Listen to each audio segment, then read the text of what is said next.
Is the winner #1 pound for pound? Yes, yes, absolutely. What if Floyd Mayweather comes back? Is he still pound for pound?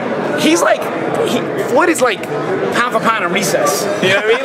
Like, you know, you can't take it away from him. You know what I'm saying? So I mean, he's like, it's like, how can I put it? Because you can't really touch it at that point with Floyd, you know? Floyd for pound and then pound for pound. Yeah. It's something like that, you know, because they already have him as the best of the era already, Floyd Mayweather. Yeah, right? But you know, yeah, it is his era. But at the end of the day, it's almost moving into a different era. You know, it's like Floyd hasn't fought in what, a year and change. Year and after his retirement, so you're starting to look for the new names to come out and present themselves. You know, I think this is a very risky fight. You know, I think it's a very risky fight for both guys. I think this fight is riskier for both guys than I would say the Pacquiao fight would be for Floyd Mayweather. You know what I'm saying? At the end of the day, yeah, Floyd had a year off. Yeah, Floyd has, you know, he's had the layoff and he's aging. So yeah, it's risky because of nature. I think nature poses more of a threat to Floyd Mayweather than Pacquiao does at this point. You know, I think this fight though, the threat is each other. Why would you put this Kovalev Award winner pound for pound #1 as opposed to Roman Chocolatito Gonzalez like some commentators? Well, I don't really know a lot of Chocolatito's opponents. You know what I mean? And then when Chocolatito's finishing fight, and he's fun to watch. Don't get me wrong. He's great to watch. He's exciting. He's got a lot of offensive prowess. But when you're finishing fights with your eyes closed, homie, you're not pound for pound. You know what I'm saying? Like, you know, you can't be getting hit like that. You know, pound for pound means offense and defense. And he's a fun fighter to watch. He's you know, excitement value. I think that's the problem with the media here. The media in this country especially, they forget. They don't understand that excitement value and ability and effectiveness. Excitement value and effectiveness are two different things, and sometimes they don't go in the same room at all. Sometimes they're actually in two different rooms. Sometimes they can be mixed together, but a lot of the times effectiveness and excitement value are in totally different rooms. Arturo Gatti was exciting as hell. He was never going to be the #1 pound for pound guy. You know what I'm saying? So Chocolatito is exciting as hell. He's effective to a degree. I don't know how effective he is finishing fights with his eyes closed, though. You know what I mean? You're getting touched a little too much. The defense is part of the effective part of fighting. You know, effectiveness is not just offense; it's defense too. So, you know, that's why Vladimir Klitschko never got any credit. That's why guys like Pernell Whitaker a lot of times never got any credit. You know, effectiveness is effectiveness. It's not get it twisted with excitement value. Let's not be like these people that just become fans. And if you're going to criticize, you got to criticize the whole spectrum of things. Do you believe the reason why some fans or even media members do that because they can't separate their personal emotions? Absolutely. From talking about the facts? Yeah, absolutely. Because you know it's natural to want to root for the guy who gets your adrenaline pumping, gets your blood flow. Oh man, this guy's something. Oh man, you want to root for him. Now all of a sudden you start creating scenarios in your mind. Like, oh, he's the best. What is he the best at? Getting hit? You know what I'm saying? Like, what is he the best at? You know, some of these guys are effective offensive fighters, but for me, a pound for pound great, top pound for pound guy has to have the effectiveness offensively and defensively. You got to show me something complete so that I can put you in with any style and you can be effective and you can beat him. You can effectively beat that style. You know.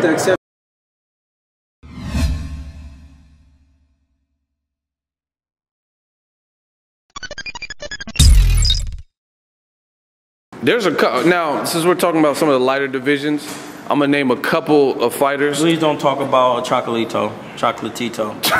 Okay. Because he is trash. He is trash. Chocolatito is garbage. Why? He ain't fought nobody. Who he fought? Well, Carlos Cuadras, his last fight was that good. last fight, and did you see his face? What about the people who say you can't judge based on the... No, you can clearly judge on face, because Andre Ward's face never looked like that. What about Floyd's? Floyd's face never looked like that in the fight ever. Rigondeaux never would look like that. None of them cats will never look like that. Pound for pound, people don't understand what they say when you say pound for pound. That means the way you fight, no matter what division you win, you will be the victor. That's what they mean for pound. That's why they say Allen Iverson, pound for pound, was the best in NBA because the way his game is, no matter 5'11". Yeah, 5'11". If he was LeBron size, if he was LeBron, he would be fucking destroying. You know what I'm saying? That's why Floyd was pound for pound. Like, that's why they named the pound, because you gotta measure everybody on the same level. So they just saying, you know, heavyweight just so big, so you can't say. But the way Guillermo, Andre Ward, Floyd, you know, them cats is fighting, no matter what weight they fight at, they would be good. Effective. They would be good if they, you know, was heavyweights and shit. So you're saying Chocolatito will Guillermo Guillermo Rigondeaux? he would get fucking stopped. No, he'll knock out Rigondeaux? That's what? If he moved up, you don't think he can knock out? Nah, if he moved up, he would get stopped by Rigondeaux in 6 rounds. Why? Because he's too damn small, and as you can see, the last man who was hitting him upside his head, you do not want to be taking them punches from Rigondeaux. He broke the last man's jaw with 1 shot. In 2 rounds? 2 rounds. He's too accurate, and his defense is way too technical. You got to hit something. Chocolatito just throw punches and come forward. Just because people think just because he's busy, he's gonna be able to hit something. No, when you can't hit nothing, you get discouraged, and then you start getting picked off. And that's what's gonna happen. Does Rigondeaux have good upper body movement, or is it his legs? He has a combination of everything. He has good upper body movement and good footwork. What about the southpaw stance? That's very difficult. So that'll be worse for Chocolatito? That'll be worse. That Chocolatito don't do nothing but throw punches and come forward. As you can see, his face showed his style. That's just not good. When your face looking like that in a fight, if Chocolatito had 2 more of them fights, bro, his career is over. He already got 70 fights and ain't fought nobody. Last year he fought somebody 30 and 30. And I ain't talking about ESPN. Come on, man, what the hell? That's what I'm saying. These people, these fans be trying to say these people pound for pound the best, but one of your opponents last year was like 30 and 30, and how many fights Chocolatito got? I don't know. 70? That's what I'm saying. And this is his first step up fight, and he stepped up against somebody that was real. What about the people that say, hey, you just don't know the names in the lighter divisions right now? No, I'm talking about Chocolatito right now. I know Guillermo. So no chance that Chocolatito beats Rigondeaux? Nope, no chance. None. No, one of my old friends, Inoue, my Japanese friend, he used to say his subtle movements, and I used to try to tell him, like, when you against Guillermo Rigondeaux, you can't do anything subtle. You have to be very fast, because your subtle movements are not going to be fast enough to do what he's doing, and he's going to be picking you off so fast that you're not even going to be able to do anything. Shout out to Winnings Boxing Gloves. Meet Roman Chocolatito's next opponent. What up, Fight World? It's your boy Ego, and I'm back with some more boxing. Before I get started, make sure you guys smash the like button. Also, subscribe to the channel for the latest and greatest in boxing, also fighting. Now, Roman Chocolatito moved up 3 pounds, beat Carlos Cuadras in a Fight of the Year nominee contender 2016. Fun fight at the Forum. Did good numbers in attendance, and on HBO, solid number for him main eventing. They did it on the same night as Kell Brook in September. Now, he has a new opponent, and I gotta admit, I am disappointed in the selection process. And you guys can research this. Google, the internet's a powerful tool. But there were talks of making Roman Chocolatito Gonzalez, Carlos Cuadras Part 2. I think since he got the WBC belt from him, and that was his first fight in the new division. I don't know if they had a rematch clause. I would have did one if I was Cuadras' team. But they took the fight, and there was negotiations to try to make the fight. However, obviously they didn't pan out because he was not selected. And I thought the first fight was a good fight. It was an entertaining fight, no matter who you picked. And I would have loved to see the rematch. It was a very difficult fight. You guys seen the clip at the beginning with Paulie Malignaggi, because it's funny when I say the same thing. Oh, you hate this fighter, you're racist.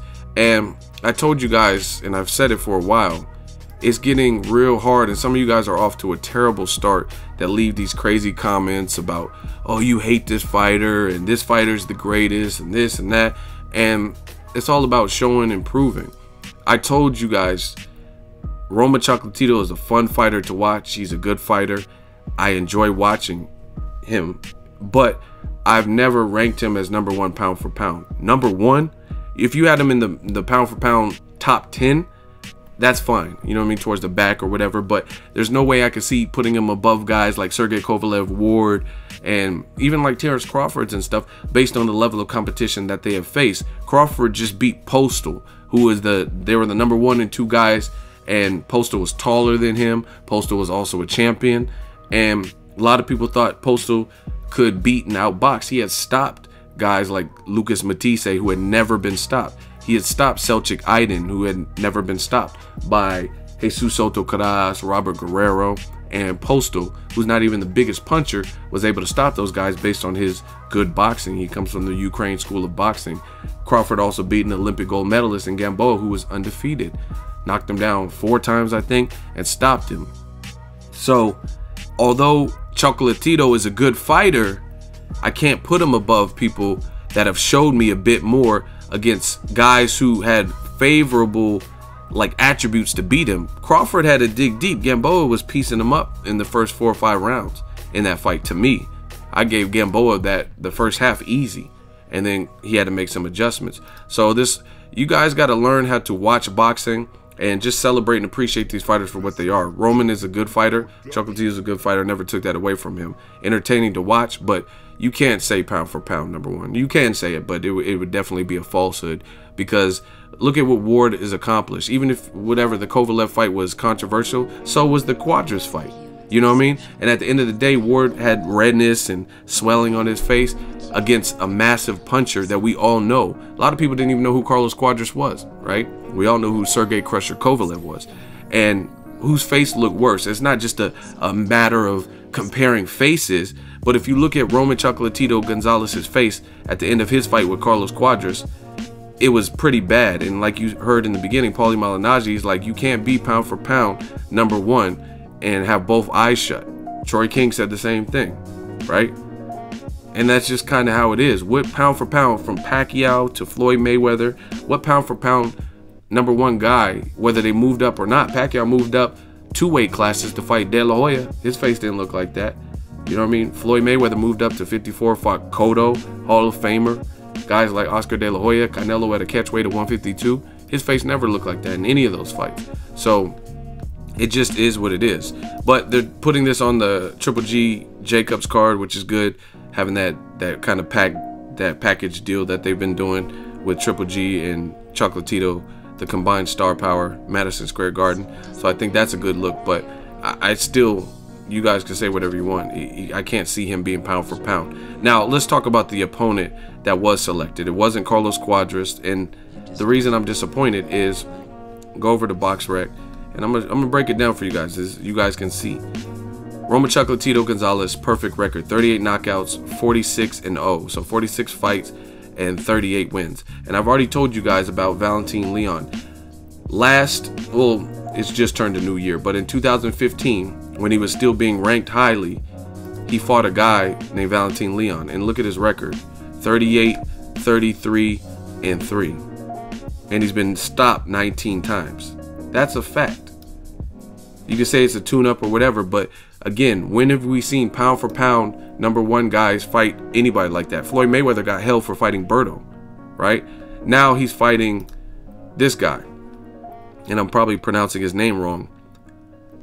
Saxil Wangic, record of 41-4-1. In those 4 losses, he's been stopped 2 times. And just to show you, they're the first 2 fights of his career. When he turned pro in 2009, he got TKO'd. And then his following second fight after his pro debut, he got KO'd. And I don't know either of these guys. So obviously guys from overseas that he lost to. Then he had a draw his 3rd fight. He had 1 win, and then he lost another fight. And something else interesting, he lost to a guy that people want to see Roman rematch, and who Roman just took his belt. In 2014, he fought Carlos Cuadras, and he lost to him. And this is who Roman Chocolatito Gonzalez is fighting now. A guy, to his credit, looks like he has knockout power, but the 83% knockouts, it's not too impressive when you don't have any names that are world renowned that I'm seeing. Like, guy, he fought 9-15-4. This guy, it was his debut. He fought this guy, it was his debut. This guy, 10-13-1. This guy had no wins, 1 loss. This guy was 1-3, 9-2. This is how you guys have to break down. His last 2 opponents, he fought them, and it was their debut. So meaning that's their pro fight. He knocked them out, but that was their pro fight. The guy he just fought, 12-19-0. The guy before that, 3-5-0. This guy, 12-10-2. 28, 22, and 3, 21, 37 losses and 2 draws, 34, 2, and 2. 9 wins, 20 losses, and 1 defeat. So it's very safe to say that's a great knockout percentage, but he's not fighting world-class competition. He's not fighting the upper echelon. I mean, they can't be. If this is their debut and we don't even know him, it's not like Shakur Stevenson or, you know what I mean, obviously different divisions, but I'm just saying that a Michael Conlon, guys who came out of the Olympics and we all know their name and they were making a big buzz, like the guy that beat Shakur Stevenson, Robise, you know what I mean? These guys I've never even heard of. Super Bank. It sounds like I want to open a checking account. You know what I mean? It was Super Bank. What is that? Who is that? So to me, I'm telling you guys, I'm from the old school. Roger Mayweather. Well, who he beat? He ain't beat no motherfucker body. Best fighters come from the Midwest. Okay then. Who he beat? He's 30. Who he beat? That's what I need to know. So I don't get impressed and gassed off of 83% knockout because it's easier to do when you're fighting guys on their debut. And you know what I mean? 2 guys, your last 2 opponents, you fought them on their pro debut, and then these other guys have losing records. So this is who Roman Chocolatito Gonzalez is fighting next. This is the pound for pound #1. I understand he moved up 3 pounds, had a war with Carlos Cuadras, but a lot of it comes down to money. You guys can again research it. The back and forth, it sounded like there was a lot of issues over money, and he's like, I'm not fighting these guys unless I get paid a healthy amount. And everybody liked the Carlos Cuadras fight. Why not give the champion a chance to avenge his loss? Danny Garcia took Eric Morales' belt and he got a rematch, and he lost that fight too, worse than the first, but still he at least got a chance to avenge it. You guys got to look at it. This guy's ranked in top 10. He's ranked number 9. But to me, look at the rankings. There's a lot better names. Obviously, Inoue is a fight that people want to see. The monster Inoue Chocolatito is a fight people have been asking for a while. And I believe they both moved up to this division. The Juan Francisco Estrada, El Gallo, that's another good one. That's a rematch. And some people thought Estrada won the first fight. Some people thought Chocolatito won the first fight. Nonetheless, Estrada's been chasing a rematch. That would have been a great fight. Carlos Cuadras, that's who you just fought. Fight of the year. It's a champion. Give him a chance to avenge his belt. Khalil Yafai, undefeated, 14 knockouts, coming off a hell of a performance. He was on the Anthony Joshua versus Eric Molina card. I watched his fight, and he fought Luis Concepcion, who that was supposed to be his biggest test, and he looked good in there. Like he was boxing very well, moving, and he made it look like easy work. Right? You also have Casamero and Concepcion, who just coming off a loss. So I think he just came off a loss and is still ranked higher than this dude. And then you get to a bunch of the names, and that's the thing. What I'm telling people is, with the pound for pound, how many names do you guys even know on this list? You know what I'm saying? Like, this guy's ranked number 11 and he has 10 losses. So it does matter what division you're in, because welterweight's not like this. If you're ranked top 10 or 11 in welterweight, we've probably heard of you. You know what I'm saying? Oh, this is the guy that just lost to Inoue, got stopped by Inoue. Look, so peep this. This is Inoue's. This was one of the last fights. I seen the knockout of this.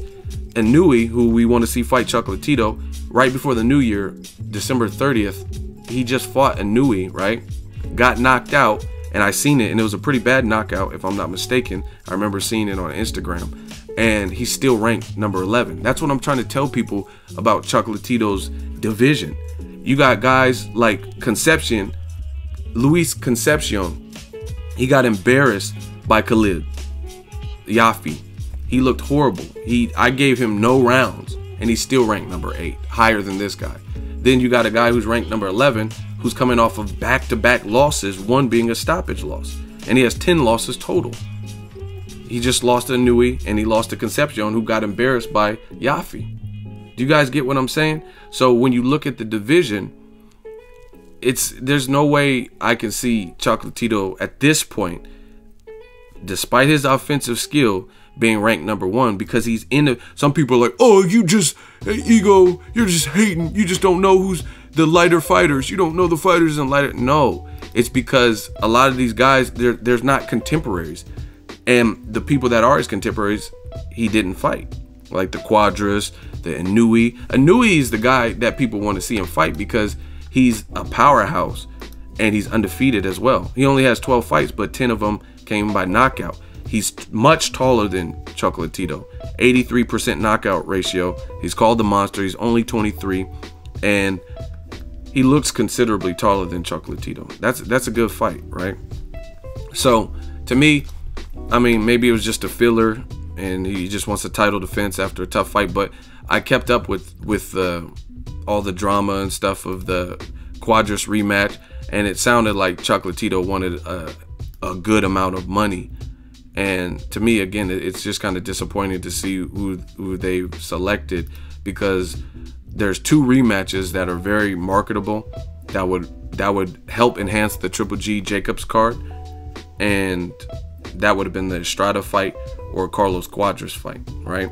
Inoue would have been 2 undefeated fighters and a great fight in general. Both guys with power and an offense. Yafi's coming off of a good win. So it just, I mean, this guy who just lost to Yafi Concepcion, he's still ranked higher than the guy that Chocolatito is actually fighting. And again, I mean, I wouldn't favor him to, I haven't really seen him, but men lie, women lie, numbers don't. I mean, boxing, okay, anything can happen, but I mean, I wouldn't favor this guy just based off of the eye test. Look, I mean, who is he beat? He's beating guys on their debut and guys with losing records, 3 and 5. He doesn't, I mean, just judging by that, I don't really see what he's going to offer. I mean, he has power, but Cuadras has power, and he was the champion, and Chocolatito still beat him. So I would have preferred, like I said, one of the top 3, especially if Chocolatito is, in fact, number 1 pound for pound. That's what you guys are saying, right? That's what HBO's telling me. So, again, when do we see the number 1 pound for pound not have the types of fights that will cement his legacy? Like, you know what I mean? Like Floyd Mayweather, he fought Cotto, Guerrero, undefeated, and he fought Cotto at 54, so he moved up. Guerrero, first fight out of jail.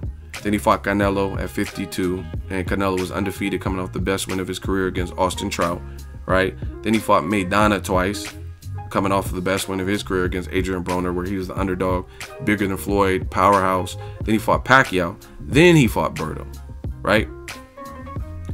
Roman Chocolatito had a very tough fight with Cuadras and his title defense. He's fighting someone who's ranked, but again, in the lower divisions, there's clear separations. I guarantee if you put this guy in with Inoue, what do you think is going to happen? You think he's ready for Inoue? Probably not. Inoue's taller, younger, never been stopped, undefeated.